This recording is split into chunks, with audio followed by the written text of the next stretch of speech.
Assalamualaikum warahmatullahi wabarakatuh. Perkenalkan kami dari kelompok 7 ingin mempresentasikan hasil diskusi kami dengan judul Analisis Peningkatan Keamanan Cyber, Studi Kasus Ancaman dan Solusi dalam Lingkungan Digital Kantor untuk Mengamankan Objek Vital dan File. Sebelum ke pembahasan, izinkan kami memperkenalkan diri. Perkenalkan saya Tio Katinuansa selaku moderator dan teman saya.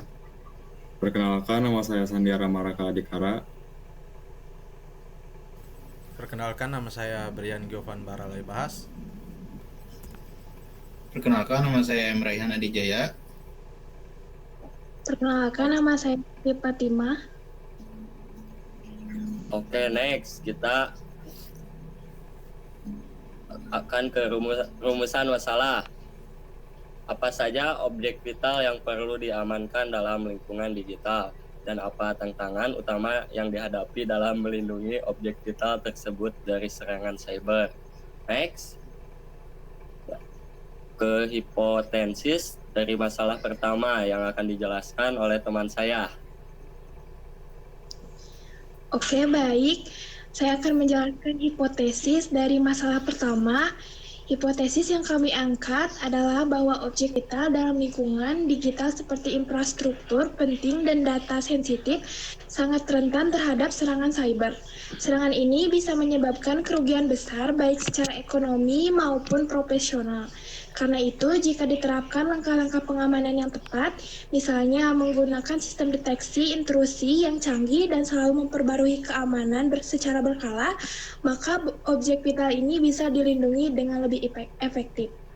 Hipotesis ini juga memperhitungkan bahwa seiring dengan semakin kompleksnya kejahatan cyber, maka solusi pengamanan juga harus semakin canggih dan efektif terhadap perkembangan teknologi. Jadi, pengamanan file dan data tidak bisa bersifat statis, tetapi harus terus diperbaharui mengikuti ancaman yang terus berkembang. Saya kembali lagi ke moderator. Terima kasih. Oke, next. Kita ke slide selanjutnya, identifikasi masalah yang akan dijelaskan oleh teman saya. Baik, terima kasih untuk Tio. Saya di sini akan membacakan identifikasi masalah. Yang pertama, kurangnya kesadaran pegawai terhadap pentingnya aset digital kantor sebagai objek vital. Di banyak kantor, pegawai seringkali tidak menyadari bahwa data internal seperti dokumen kontrak, database, karyawan, atau laporan keuangan adalah aset digital yang sangat vital. Hal ini menyebabkan kelalaian dalam penyimpanan atau pengelolaan data yang semestinya dijaga kerahasiaannya. Yang kedua, tidak adanya standar operasional, prosedur, atau disebut SOP, keamanan digital yang tegas. Banyak kantor yang belum memiliki SOP, khususnya yang mengatur bagaimana cara mengakses, menyimpan, membagikan, dan melindungi file atau sistem digital tanpa pedoman yang jelas. Tiap individu bertindak berdasarkan inisiatif sendiri sehingga menimbulkan risiko keamanan. Yang ketiga, ada penggunaan perangkat kantor secara sembarangan atau tidak aman. Perangkat seperti komputer, laptop, flash disk sering digunakan bergantian tanpa proteksi atau enkripsi. Bahkan ada kasus karyawan mengakses data kantor melalui jaringan Wi-Fi publik yang rentan terhadap penyadapan. Yang keempat, tingginya ketergantungan pada email dan aplikasi pesan tanpa pengamanan. Pengiriman file penting atau informasi sensitif lewat email biasa atau di grup WA tanpa enkripsi sering terjadi. Ini membuka celah besar bagi pencurian data atau intersepsi informasi oleh pihak yang tidak bertanggung jawab. Dan yang terakhir, yang kelima, itu kurangnya pelatihan keamanan cyber di lingkungan kantor. Banyak kantor yang belum menjadikan pelatihan keamanan digital yang sebagai bagian dari pengembangan SDM. Padahal pelatihan rutin akan membantu pegawai mengenali ancaman seperti phishing, malware, dan pentingnya menjaga kerahasiaan akun kerja. Sekian dari saya. Kembalikan lagi ke moderator. Oke, next ke sintetis yang akan dijelaskan oleh teman saya Brian.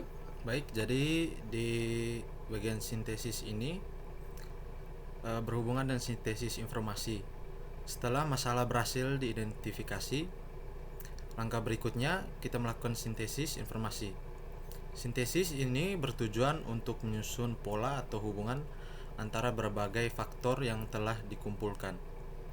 Yang pertama, mengelompokkan informasi dibagi jadi dua. Yang pertama, informasi yang dikelompokkan berdasarkan kategori yang relevan. Misalnya faktor internal dan eksternal yang mempengaruhi masalah. Terus yang kedua, penyusun informasi ini akan membantu dalam memahami bagaimana faktor saling terkait dan berkontribusi terhadap permasalahan yang ada. Yang kedua, membandingkan dengan kasus serupa. Ini juga dibagi menjadi dua bagian. Yang pertama, jika memungkinkan, membandingkan permasalahan dengan studi kasus atau contoh lain yang pernah terjadi sebelumnya. Yang kedua, perbandingan ini dapat diperoleh wawasan tambahan mengenal solusi yang telah diuji atau bagaimana efektivitasnya. Yang ketiga, menganalisis tren dan pola. Ini dibagi menjadi satu saja. Jika masalah bersifat berulang atau terjadi dalam jangka waktu tertentu, maka perlu dianalisis pola yang muncul. Oke, sekian, Tio. Oke, lanjut ke slide selanjutnya. Ada analisis yang akan dijelaskan oleh teman saya Sandi. Oke, di sini saya akan menjelaskan dari bagian analisis. Pada tahap ini kita menganalisis masalah dengan mempertimbangkan 4 aspek utama, yaitu yang pertama adalah humanware, keterampilan dan kompetensi tenaga kerja dalam mengenai masalah.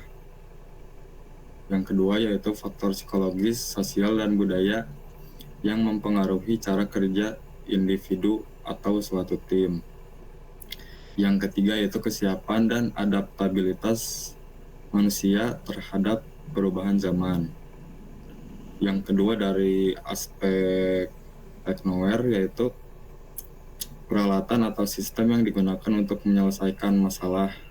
Yang kedua yaitu kecanggihan teknologi dalam meningkatkan efisiensi dan efektivitas penyelesaian suatu masalah. Yang ketiga yaitu teknologi dalam mendukung kebutuhan operasional dan analisis data. Oke, berikutnya saya akan menjelaskan hasil analisis berdasarkan dua aspek, yaitu orgaware dan infoware. Orgaware itu aspek organisasi. Orgaware berkaitan dengan bagaimana organisasi itu sendiri mendukung atau bahkan menghambat penyelesaian masalah. Ada beberapa poin penting di sini. Yang pertama, ada struktur organisasi dan kebijakan yang dimiliki sangat berpengaruh kalau strukturnya jelas dan kebijakannya mendukung keamanan cyber. Yang kedua, ada sistem manajemen dan prosedur kerja. Kalau prosedurnya sudah tertata rapi dan efektif, maka responnya terhadap ancaman cyber juga bisa lebih cepat. Ketiga, budaya kerja dan fleksibilitas organisasi. Organisasi yang terbuka terhadap perubahan teknologi lebih mudah beradaptasi dalam menangani masalah keamanan. Yang kedua, ada infoware, aspek informasi, yaitu aspek informasi. Ini juga krusial karena semua keputusan bergantung pada data dan informasi yang tersedia. Ada beberapa hal penting. Yang pertama, ada ketersediaan dan kualitas data sangat mempengaruhi analisis masalah. Kalau datanya lengkap dan valid, maka solusi yang diambil juga lebih akurat. Kedua, ada sistem informasi juga berperan besar dalam mendukung pengambilan keputusan yang tepat. Terakhir, faktor keamanan, akurasi, dan kecepatan akses informasi juga jadi dikunci karena informasi yang cepat dan aman sangat dibutuhkan dalam proses penyelesaian masalah apalagi saat menghadapi ancaman cyber. Sekian. Oke, next ada aplikasi yang akan dijelaskan oleh saya sendiri. Ada satu, humanware, tenaga ahli dan kesadaran keamanan cyber. Implementasi dalam jurnal, diperlukan tenaga ahli teknologi untuk mengembangkan sistem keamanan yang lebih baik. Kesadaran keamanan cyber perlu ditingkatkan melalui pelatihan dan edukasi terhadap penggunaan sistem digital. Contoh kecil, perusahaan melatih karyawan dalam mengenali phishing email untuk mencegah kebocoran data akibat serangan social engineering. Yang kedua ada teknoware, teknologi dan perangkat keamanan cyber. Implementasi dalam jurnal. Penggunaan teknologi seperti firewall, enkripsi data, dan sistem deteksi intrusi atau IDS atau IPS untuk melindungi file dan sistem digital. Yang kedua yaitu pengembangan pusat komando keamanan cyber untuk memantau dan merespon ancaman dunia maya secara real time. Contoh kecil yaitu bank menggunakan autentikasi 2 faktor 2FA untuk mencegah akses ilegal ke akun nasabah.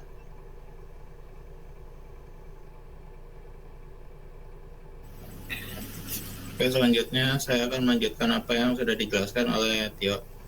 Yang ketiga itu ada orgaware atau kebijakan dan regulasi keamanan cyber. Implementasi dari jurnal. Yang pertama itu diperlukan kebijakan dan strategi keamanan yang mencakup identifikasi, penilaian, penanganan, dan pengendalian risiko. Yang kedua, ada pemerintahan dan organisasi harus memiliki regulasi untuk memperkuat keamanan data. Contoh kecilnya, sebuah perusahaan menerapkan kebijakan perubahan password secara berkala dan pembatasan akses ke file sensitif berdasarkan level otorisasi. Yang keempat ada infoware atau manajemen dan analisis data keamanan. Implementasi dari jurnal. Yang pertama menggunakan big data dan analisis keamanan untuk mendeteksi pola serangan cyber. Yang kedua, studi kasus dan laporan insiden digunakan untuk mengevaluasi serta memperbaiki sistem keamanan. Contoh kecilnya, Pusat Keamanan Cyber menggunakan AI untuk menganalisis log aktivitas mencurigakan dan mengidentifikasi potensi ancaman sebelum terjadinya serangan. Yang dari saya, terima kasih. Next ke slide selanjutnya ada komprehensif yang akan dijelaskan oleh teman saya Brian. Baik, jadi kita masuk di komprehensif. Yang pertama, berdasarkan 4 sifat itu ada humanware. Di humanware ini keamanan cyber sangat dipengaruhi oleh faktor manusia, termasuk kesadaran dan kompetensi dalam menghadapi ancaman digital. Kurangnya pemahaman tentang phishing, malware, dan rekayasa sosial sering menjadi celah utama bagi serangan. Selain itu, keterbatasan tenaga ahli keamanan cyber menghambat upaya perlindungan yang lebih efektif. Terus yang kedua ada technoware, teknologi keamanan seperti firewall, enkripsi, dan sistem deteksi instruksi berperan penting dalam mencegah serangan cyber. Namun, seiring berkembangnya alat pertahanan, metode serangan juga semakin canggih, termasuk hacking dan spyware. Efektivitas teknologi sangat bergantung pada penggunaannya yang tepat dan dukungan kebijakan yang memadai. Berikutnya kepada Sandi. Rehan. Saya mau melanjutkan apa yang sudah dijelaskan oleh Brian. Yang ketiga itu ada orgaware. Kebijakan dan regulasi yang lemah dapat memperbesar resiko kebocoran data dan serangan cyber. Banyak organisasi belum memiliki standar keamanan yang kuat, sehingga meningkatkan celah bagi kejahatan digital. Manajemen risiko yang baik diperlukan untuk mengidentifikasi dan mengendalikan ancaman secara sistematis. Yang keempat, ada infoware. Pengelolaan informasi yang buruk seringkali menyebabkan pencurian data dan serangan ransomware. keamanan informasi harus ditingkatkan dengan enkripsi, autentikasi berlapis, dan akses terbatas. Selain itu, analisis data dapat membantu mendeteksi pola ancaman lebih dini untuk mencegah yang lebih efektif. Next, ada solusi dari masalah objek vital yang perlu diamankan dalam lingkungan digital dan tantangan. 1. Techmoware yang akan dijelaskan oleh teman saya. Oke, saya di sini akan menjelaskan solusi dari masalah objek vital yang perlu diamankan dalam lingkungan digital dan tantangannya. Saya di sini akan menjelaskan dari Technoware. Solusi yang pertama yaitu rutin update dan patch system.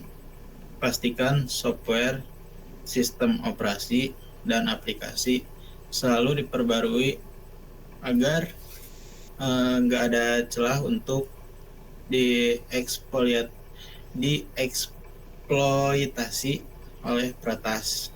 Yang kedua, menggunakan hardware yang terpercaya. Pilih perangkat keras dari vendor yang sudah jelas keamanannya dan selalu update firmware-nya supaya nggak ada backdoor yang tersembunyi. Yang ketiga, memperkuat manajemen akses. Pakai password yang kuat, yang emang jarang dipakai oleh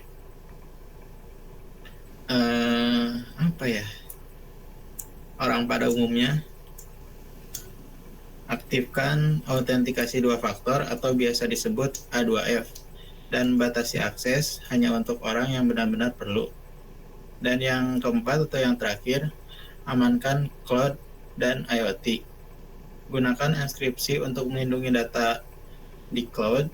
Pastikan konfigurasi keamanannya benar dan jangan dibiarkan perangkat IoT terhubung ke internet tanpa perlindungan. Sekian dari saya. Terima kasih. Solusi dari masalah objek vital yang perlu diamankan dalam lingkungan digital dan tantangannya. 2. Infoware. 1. Menerapkan sistem enkripsi untuk melindungi data penting dari pihak tak berwenang. Menggunakan autentikasi ganda dan pembatasan akses untuk memastikan hanya pengguna yang berwenang dapat membuka file tertentu. Yang ketiga yaitu melakukan audit keamanan rutin untuk mengidentifikasi potensi kebocoran atau pelanggaran akses. Yang keempat yaitu membangun kebijakan keamanan data yang jelas, termasuk aturan untuk menyimpan dan distribusi informasi sensasi. Lanjut, humanware yang akan dijelaskan oleh teman saya. Lalu selanjutnya ada solusi dari aspek humanware. Yang solusi pertama yaitu meningkatkan literasi digital keamanan lalu dilatih melalui pelatihan berkala yang membahas jenis-jenis objek vital dan bagaimana cara menjaganya. Misalnya, pelatihan yang melatih sekaligus menjelaskan bahwa data di server HRD berisi informasi karyawan yang jika bocor bisa digunakan untuk pencurian identitas. Lalu solusi yang kedua, perusahaan dapat menggunakan simulasi serangan cyber seperti pengiriman email atau link phishing untuk menguji kepekaan karyawan ketika menghadapi phishing. Bila mereka tertipu dan mengklik link phishing, sistem akan mendeteksi dan langsung dialihkan ke halaman edukasi. Selain itu, struktur hak akses dalam sistem digital juga perlu disesuaikan dengan peran-peran masing karyawan agar tidak semua orang bisa membuka semua data. Lalu, solusi yang ketiga yaitu membangun karakter karyawan yang menghargai keamanan informasi melalui program internal perusahaan agar membentuk rasa tanggung jawab bersama dalam menjaga objek vital digital.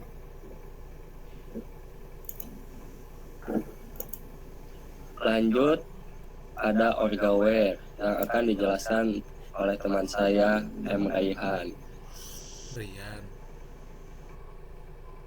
Maaf, Ryan.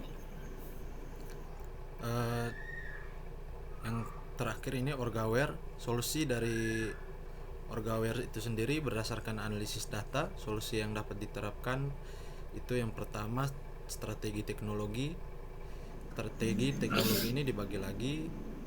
Yang pertama penerapan Zero Trust Security Model untuk memastikan akses terbatas. Yang kedua penggunaan AI dan Threat Intelligence dalam mendeteksi ancaman. Terus yang kedua peningkatan kesadaran dan pelatihan. Yang pertama itu workshop keamanan cyber untuk karyawan. Yang kedua simulasi serangan phishing dan edukasi best practice dalam cyber hygiene. Terus yang ketiga kebijakan dan regulasi.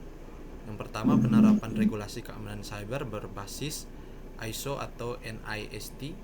Terus yang kedua audit rutin terhadap sistem keamanan organisasi.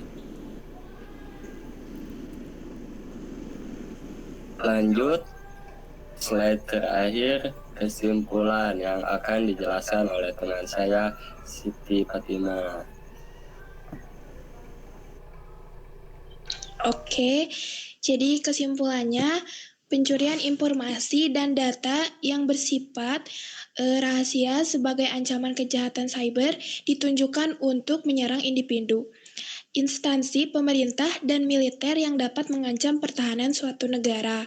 Oleh karena itu, penting untuk memiliki manajemen risiko yang terkait dengan informasi dan komunikasi, guna mengurangi kerentanan terhadap penyalahgunaan informasi dan data di ruang cyberspace yang dapat berdampak pada banyak warga negara dan informasi yang bersifat rahasia. Selain memiliki pertahanan negara yang kuat, juga dibutuhkan dukungan hukum yang saling terkait dan saling mempengaruhi dalam menghadapi ancaman kejahatan cyber. Oke, cukup sekian dari kelompok kami. Mohon maaf bila ada kekurangan. Wassalamualaikum warahmatullahi wabarakatuh.